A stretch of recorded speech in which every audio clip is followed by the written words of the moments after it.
All right, we're going to start with the nation. Millions of Nigerians can't be wrong. Okay, I'm reading the Kogi governor, my support for Tinubu is unshaken. Buhari to inaugurate deep sea port rice mill in Lagos.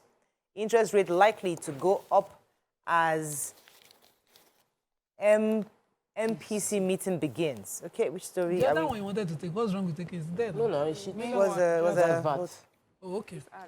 my glasses. Buhari will be visiting, President Muhammadu Buhari will today be leading the APC presidential campaign team rally in Bauchi. Okay. And after that will hold between 8:30 a.m. and 11:30 a.m., after which he would arrive Lagos for a 2-day walking visit to, of course, accompany, to inaugurate several projects in Lagos, starting with the Lekki Deep Sea Port, the Imota rice mill, and that's the 32 metric tons per hour rice mill in Lagos. It will inaugurate the newly constructed 6-lane rigid pavement Eleko Junction to Ekpe, and also John Randall Center for Yoruba Culture and History. And also pretty the excited about that one. Lubricants factory in Apapa. And finally, at our area of Lagos, the Lagos Blue Line Rail project in Marina. If you pass Orile this morning, you would think you're in another country. No one yellow bus at the bus stop. I fly like this. I was like, okay. They've cleared. Buhari is coming. The president is coming. Clear all the things out. We wanted the ladies to come, but we didn't get an invite, so we'll be hearing it in the papers. We'll take it. Read it, no problem. Anyway, Kogi State Governor Ibrahim Alkali has said that the presidential candidate of APC, that's Asiwaju Bola Tinubu, will convincingly win the elections. He said that first of all, also he was responding to a rumor that had been going around that says that he was no longer supporting the flag bearer, and he said that this is complete falsehood. He said that there was no even fire, talk less of smoke, and he's urging the INEC to look at statements like this made by media, false news, and prosecute them. That they are trying to derail the APC support. What they are doing is even highlighting Asiwaju even more. And he goes ahead to say that for them in the north, Tinubu has their full support. And he says my unwavering support is for Tinubu, and the Shatima 2023 is 100% undiluted, and that they in the north they have fidelity. They do not promise and fail. They don't deceive. And they're sure. He said, yes, he wanted a ticket, but God gave it to Asiwaju. And since then, he's just watched him and he's learning from him. And he believes that Nigeria will be better for it if he becomes president. I want to take the monetary policy. They said the interest rate is likely to go up. This would be the 5th consecutive increase from 7 monetary policy committee meetings. There's going to be a 2-day meeting, I believe, the 289th meeting and the first fiscal meeting for this year. And the conversation is going to be around the likelihood of increasing the interest rate. If we recall, the last time the interest rate was increased was November by 100 points to 16.5%. So analysts are assuming that maybe the CBN and the stakeholders are looking at it that the interest rate has been profitable in terms of its effect on the economy, and they want to do a marginal increase again. They're saying it's not going to be, it will be a dovish, slow hike in interest rates. They are taking into cognizance the fact that we have fuel crisis, we have a aggressive cashless policy and change of Naira notes, which means that a lot of money is being deposited in the bank, but there's likely going to be maybe a 50-point increase in interest rates. Okay, moving on quickly now to the Punch. Banks battle new Naira shortage ahead deadline. Passengers stranded in forest as Warri Itakpe train derails. MKO Abiola's wife sues Inspector General, demands 100 billion naira. If terror spreads to Lagos, NCDC monitors Osun and Yobe states. Chatham House pilgrimage, Nigerian politicians seek relevance in foreign land. PSC asks federal government to stop 10,000 constables' salaries. Petrol may hit 800 naira to the litre on subsidy removal, says marketers. Interest rate hike likely as MPC meets today.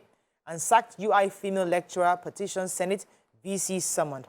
Okay, let me take the MK Abiola's wife's story. So, Professor Zainab Abiola, the wife of the winner of the 1999 presidential election, MK Abiola, has dragged the Nigerian Police Inspector General Police to the Federal High Court for alleged defamation. According to her, she was framed September 20th, 2022, by one Ibrahim Alkali, that's the adopted son of the Inspector General, that she had inflicted injury on her former orderly Inspector Moses. And she said that this has caused damage to her reputation and her person. According to her, Ibrahim Alkali had conspired with her ex-orderly to lie that she inflicted bodily harm on her. He also, according to her, she has CCTV cameras around that would reveal what happened when the proceedings commenced, and that because of that, she's demanding 100 billion naira for defamation of character and her person. So I remember that video. Yes. So she's claiming that video was a setup. yes, that's what she's saying. That the cameras. Very interesting to see how that happens. see how this unravels. Major headline, the banks, we're 1 week away from, 10 days, 1 week away, according to the papers, from the deadline concerning the central bank stopping the old notes. That's the 1,000 naira note, 500 naira note, and 200 naira notes will no longer be it's still legal part of it? tender. 200 is part of it. Oh, sugar. Yes, 200 is part of it. And so the news is Punch went around ATMs within Lagos State. They specified that most of the ATMs we visited were still dispensing old naira notes.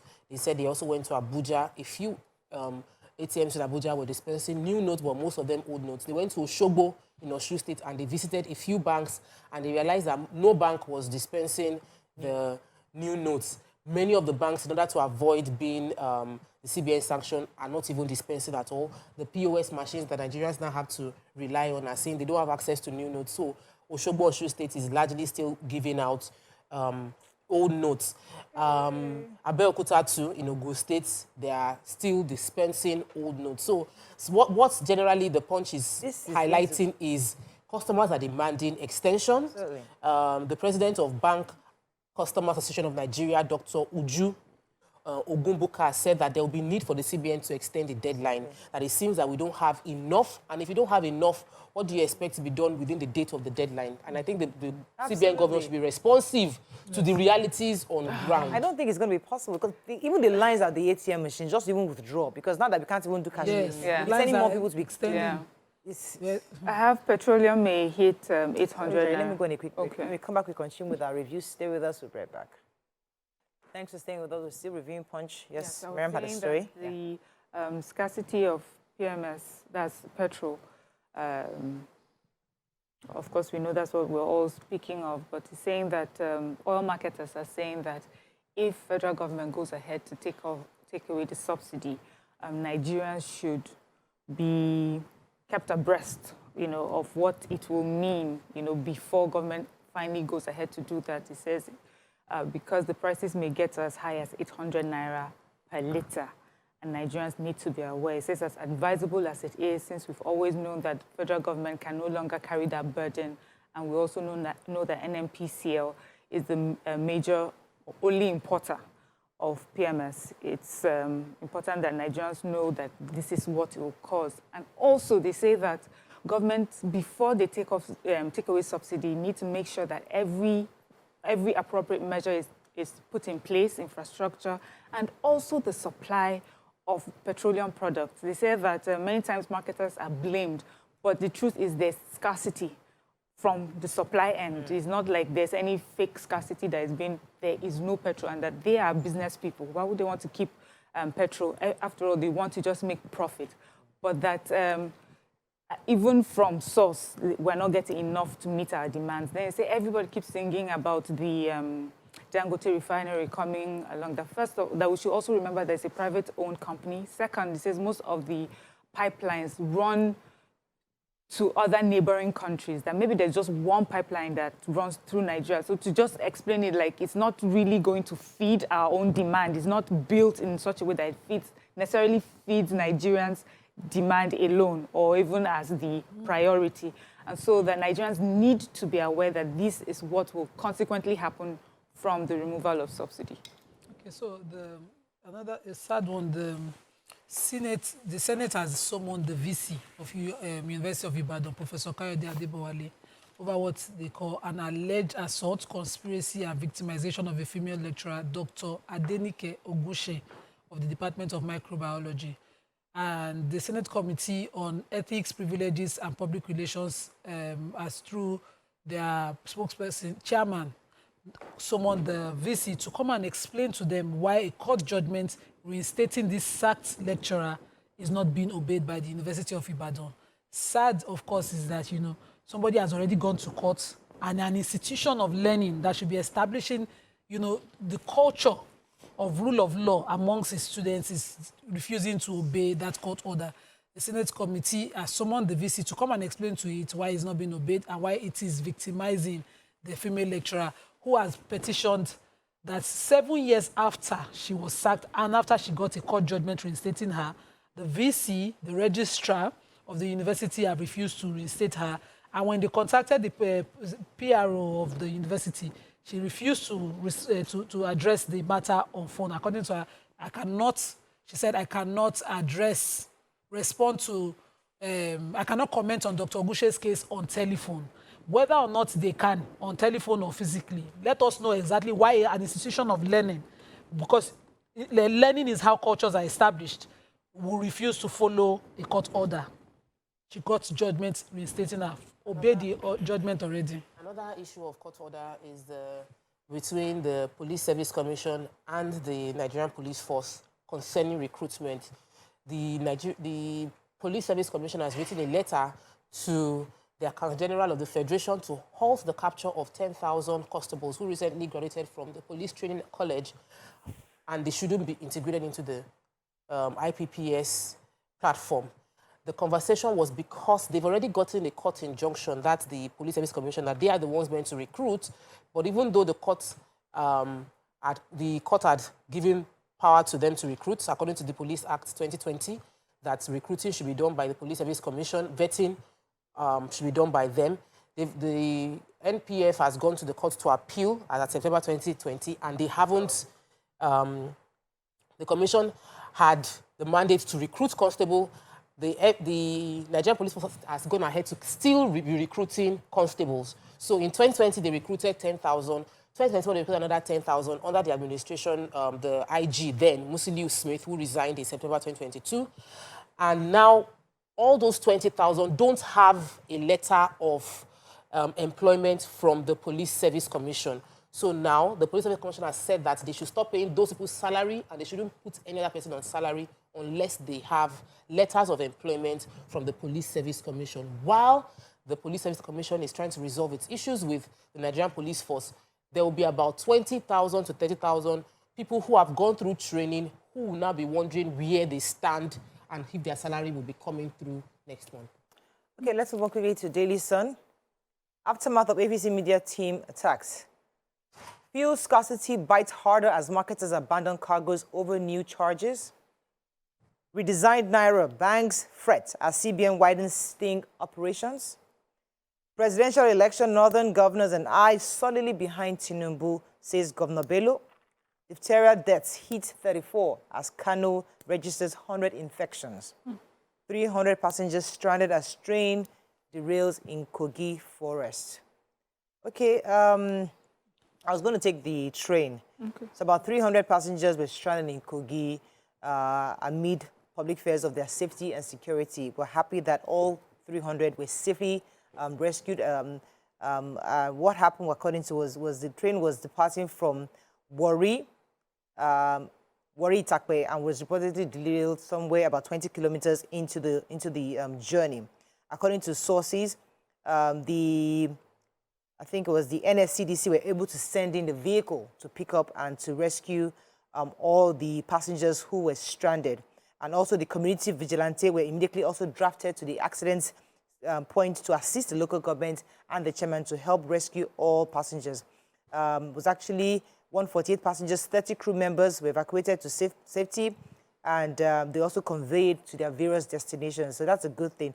We're not really sure exactly what caused the derailment, but various reports, unconfirmed reports, are saying that possibly people actually remove tracks. We can't confirm the story, but this is part of the problem we're seeing of infrastructure. So government does one part of providing infrastructure, and people possibly sometimes steal some of these tracks for their own personal use. So but this is the same train that was attacked at Igwebe, and 20 passengers kidnapped. If their route needs security and opening up, because in the story itself, it's still saying thick forest between the states that is traveling to all the way to Itakmewori.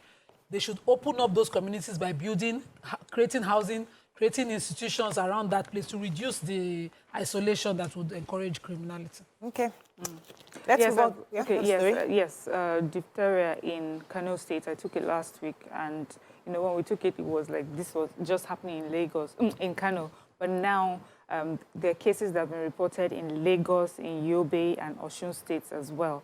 But they say that in Kano, they've identified about 100 cases. That's risen from 25 to 100 cases in just 2 weeks.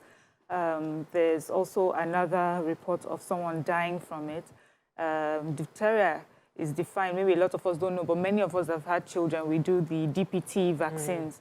So it's the spread is largely affected by maybe low vaccination. Some of these populations are not getting the proper vaccines, or they're not getting vaccines at all. And so there's that transmission of this bacteria. It says diphtheria is defined as an acute toxic infection caused by Corybacterium species. It's transmitted from person to person through respiratory droplets.